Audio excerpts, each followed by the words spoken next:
in my coaching practice, I really wanted a neuroscience-based foundation because I wanted to understand how to help clients sidestep those tricky things that the brain does, the negative things, the derailing things, and maximize the reward circuitry, the positivity. And I really felt like we need to get it down to science because so many of us have been told, just think positive or just try harder, or what's going on with your willpower?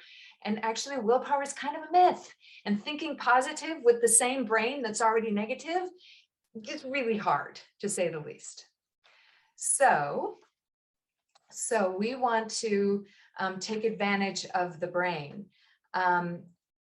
So let's talk about what goes wrong with how we set it when we're setting up a goal in that way of identify a problem and then find just the how, the solution. First of all, there's no connection to a higher or a strong enough why. Our goals need to be aspirational, and I'll jump into that a bit more. Next, did you notice how we said, I'm going to the gym 5 times a week? That's an expectation of a big change. And your brain can do small changes pretty well, but big changes are really difficult to maintain.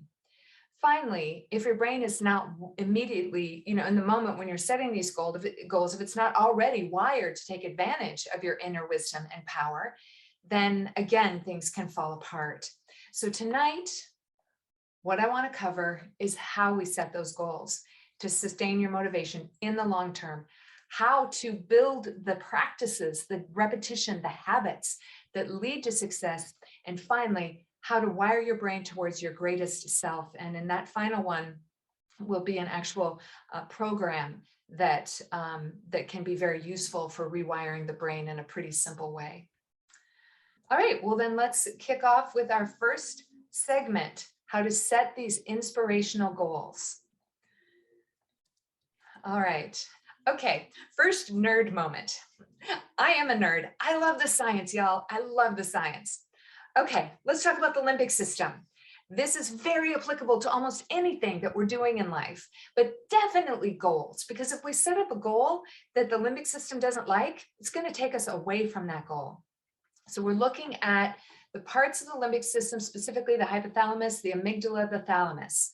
These areas are always scanning the environment for threats. And if it finds a threat, it will fight or freeze or fly away, right? We all know this, okay? The judgments of whether something is a threat or a possible reward are fast. They're unconscious. They happen in the tiniest split second, okay? And then once the decision is made, is this a threat or a reward? The system then primes you into moving away or towards, okay? So this is my key point here.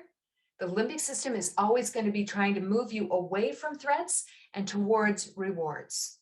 So this goal that we started with, I'm out of shape. I'm going to go to the gym 5 times a week. Well, just starting with I'm out of shape. It's kind of a negative thing there, right? It can be perceived by the limbic system as a threat. So ultimately, your system is going to not want to deal with it. It's going to want to quit going to the gym because there's this negative feeling running.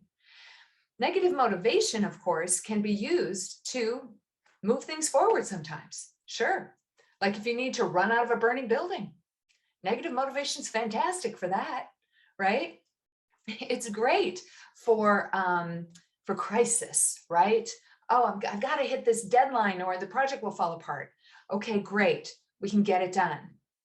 But if you have long-term goals that you're trying to build towards, negative motivation isn't so great because it drops off over time and it leaves you feeling drained and exhausted and discouraged.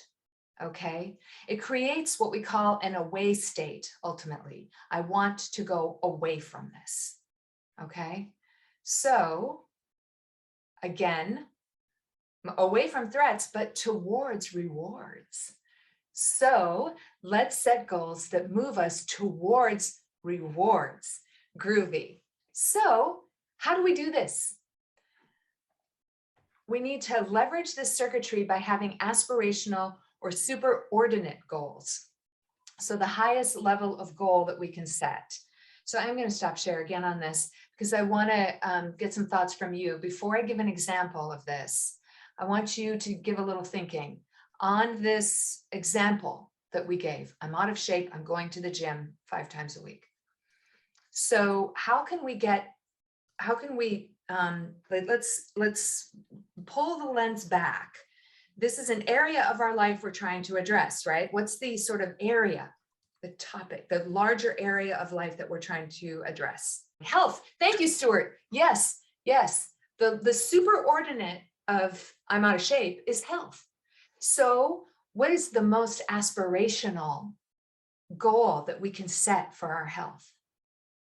And again, throw it in the chat. Yes, I'll have more energy, lose weight. Great. The most aspirational, the highest, having more energy. What else? Not die. Yes. Feel good, feel rested, better quality of life overall, love myself more, loving all of this, improvement of mood. Yeah. Yeah. So what could you get? What could you be doing if you had a better mood, or if you felt good and felt rested? What could you then accomplish with your life? Got some messages coming in.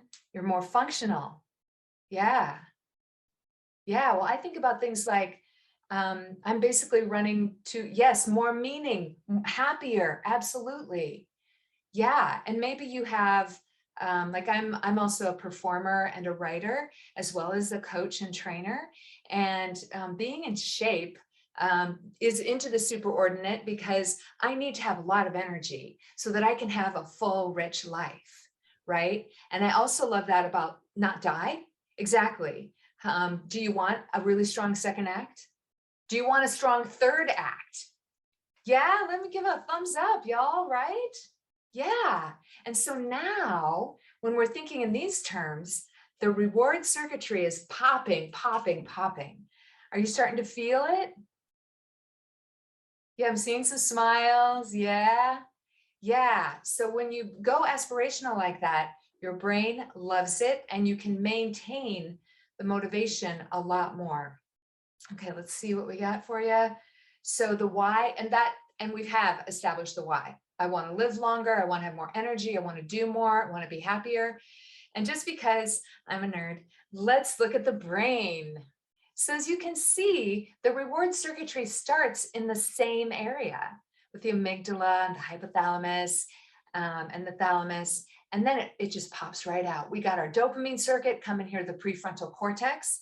The prefrontal cortex is responsible for motivation, organization, self-discipline.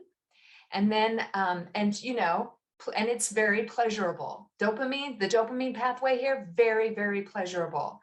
And then we've got our serotonin, ooh, groovy serotonin, going up through the prefrontal cortex into the cortex, helping us feel really good, helping us remember and organize cognitively, better sleep. So by triggering the reward circuit in our goal setting, we're making our brains feel really good and download these great happy chemicals.